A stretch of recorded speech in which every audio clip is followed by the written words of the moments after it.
Mr. Straw, when you first saw that footage, you must have, well, how did you feel?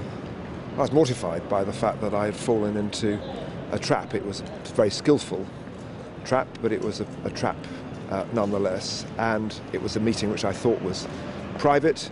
It was a similar meeting to those which I've held with 4 or 5 other approaches that have been made to me, not about what I do now, but about what I do when I finish as a Member of Parliament. But that's how I felt. But I also want to emphasise that in the 36 years in which I've been a Member of Parliament, I've acted with complete probity and I believe integrity as well, and I shall continue to do that in the future. And so far as my outside activities during the period as a Member of Parliament are concerned, there's been the fullest and most thorough declarations of all of those.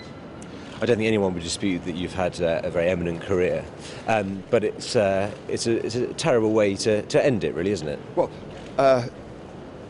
having this kind of implication around is something that I could have done without, to put it at its least. What I hang on to is the fact that not even Channel 4 can make allegations that I have broken rules or broken the ethic of Parliament. I've always placed the interests of my constituents right as my first priority, and alongside that comes a love of Parliament.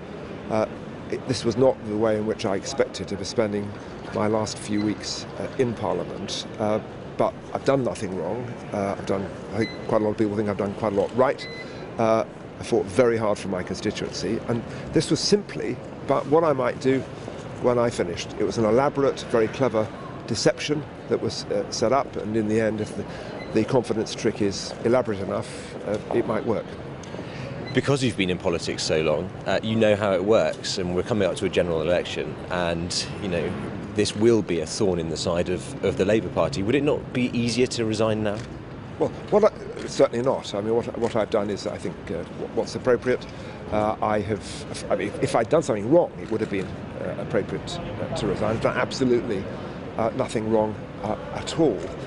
What I have done is referred myself to the Parliamentary Commissioner for Standards, and not least because of the position I was taking 5 years ago, I have ensured that I withdraw formally and voluntarily from the Parliamentary Labour Party, from the Whip. But I continue to follow the Whip, and I'll do everything I possibly can to support the Labour Party and Ed Miliband for a victory on the 7th of May.